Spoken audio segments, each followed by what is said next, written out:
PKR akui sedikit bimbang dengan 3 usul yang diluluskan PAS peringkat kawasan untuk menggesa PAS pusat memutuskan hubungan dengan partinya. Ahli Jawatankuasa Biro Politik PKR, Datuk Kamaruddin Jaafar bagaimanapun berkata, apa sahaja ketetapan PAS, partinya kekal dengan pendirian untuk berhubung dengan semua parti politik, khususnya pembangkang. Terdahulu pemuda PAS kawasan Tumpat, PAS kawasan Permatang Pauh dan Bayan Baru meluluskan usul agar PAS pusat memutuskan hubungan dengan PKR. Saya sebagai ahli jawatankuasa Biro Politik pusatnya, kita mengikuti perkembangan dan pergolakan-pergolakan ini. Tetapi saya boleh sebutkan bahawa kita walaupun sudah tentu ada sedikit kebimbangan, tetapi umumnya kita menganggap bahawa ini perkembangan politik dalaman PAS. Dan di masa yang sama kita akan kekal sebagaimana dasar kita, iaitu berhubungan dengan semua parti-parti politik, khususnya di kalangan parti-parti politik pembangkang. Jadi saya yakin setakat ini tidak akan ada cadangan atau ura-ura daripada dalaman PKR untuk memutuskan hubungan dengan mana-mana parti politik pembangkang.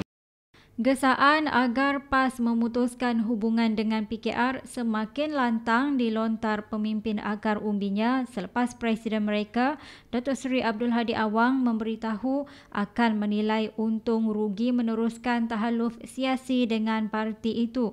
Ini kerana PKR tetap meneruskan hubungan politik dengan seteru PAS, iaitu DAP dan parti serpihannya Amanah. Pun begitu, Kamaruddin berkata beliau masih optimis untuk hubungan partinya dan PAS dikekalkan. Apa yang kita baca berkaitan dengan keputusan yang dilaporkan oleh media berkaitan dengan keputusan pemuda PAS Tumpat dan juga PAS kawasan Permatang Pauh mungkin tidaklah memeranjatkan sangat. Kita harus faham bahawa tahun ini adalah tahun pemilihan di semua peringkat di dalam parti PAS. Keputusan dan usul-usul seperti ini termasuklah yang berkaitan dengan PKR harus kita lihat dalam konteks politik dalaman yang sedang rancak berlaku dalam parti tersebut. Saya yakin dan percaya proses pemilihan ini apabila selesai dengan muktamarnya yang saya difahamkan pada penghujung bulan April ini, maka pimpinan-pimpinan tertinggi PAS akan membuat keputusan dan kita semuanya menunggu keputusan tersebut.